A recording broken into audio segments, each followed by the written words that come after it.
Hey there, Grumpy Old Fart here. I'm doing a Star Trek the role-playing game story from years ago.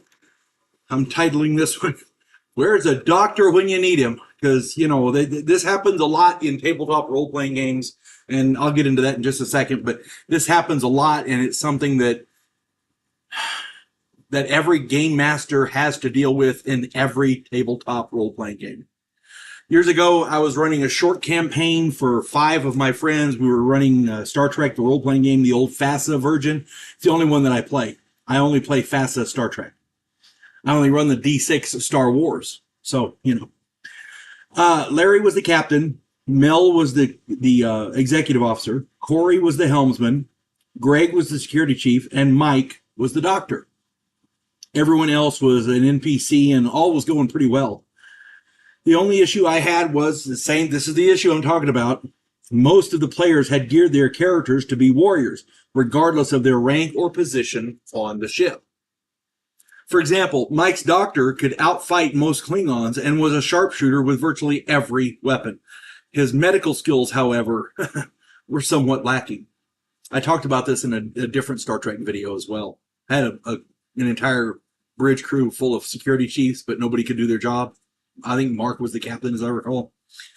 Again, you get this a lot in tabletop role-playing games. It is the nature of the beast. Nobody wants their character to be a wimp, so they kind of gear it that way. Before I get into this, though, if you enjoy my content, it would really help me out if you would hit the like button, subscribe to my channel, share my content on social media, and post a comment or two. Remember, I welcome your comments, even if you disagree with me. If you enjoy a good book, check out my author page on Amazon. My pen name is H.L. Anderson. You can find all of my books there. I like to think I write good stories that make you think. I wrote a 3-book science fiction Western series called Drifters. I wrote a political fantasy called The Righteous President. I wrote, there's 2, right now I'm working on a 3rd. It's a science fiction, space warfare, future type thing. It's a study of humanity from an alien perspective. The first one is Vanguard 1. The second one is Task Force Terminus. And I'm working on the 3rd one. And finally, I wrote a fun story about a house in New Orleans where the monsters all hang out. It's called The House Off Farrago Road. Hope you get them, and I hope you like them. All right, on with Where's the Doctor When You Need Him? All right, they were on routine patrol, and everything was going well. The ship ran across a derelict Klingon vessel. Everyone beamed over except Mel, who took the command seat and ran the ship while everybody else was over there. There were multiple dead bodies in various states of decay, and there were obvious signs of a battle across multiple decks. They searched the ship and found no survivors. Nobody thought twice about beaming back to the ship. They locked the derelict into a tractor beam and began towing it back to a starbase. Yeah, nobody was thinking. Nobody took any precautions, none. Nobody even wore a spacesuit. It was crazy. I was extremely surprised. Nobody even mentioned them. So they were surprised when crewmen began randomly assaulting each other. It started in the transporter room, then Corey, and they got that settled, and then Corey leaped from the helm station and grabbed the security chief by the throat. It took several people to separate them. Incidents of a similar tone began taking place all over the ship. A dozen crewmen broke into the armory, and phasers became the weapon of choice in these fights. I mean, they were really going tooth and nail. We're talking murderous rampages here.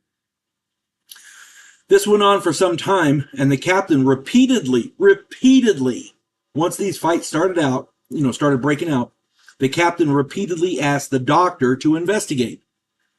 Because this was not like these people, Instead, Mike's character was helping Greg to subdue the crewmen. This went on for the entire game session. He never even went to sickbay, not once. He never even mentioned it. He never even mentioned the word tricorder. It was crazy.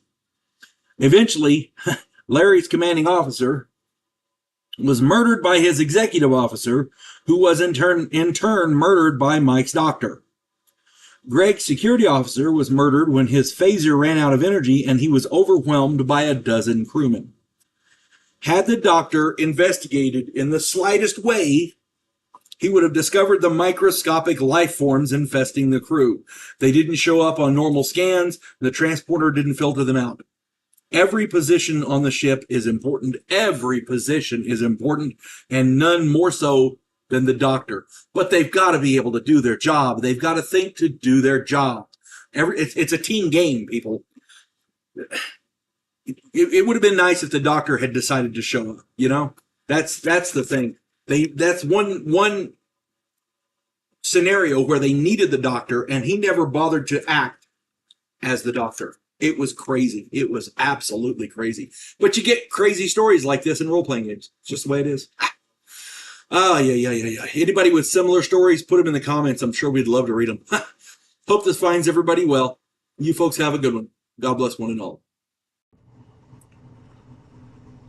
There is a house in New Orleans where the monsters all hang out.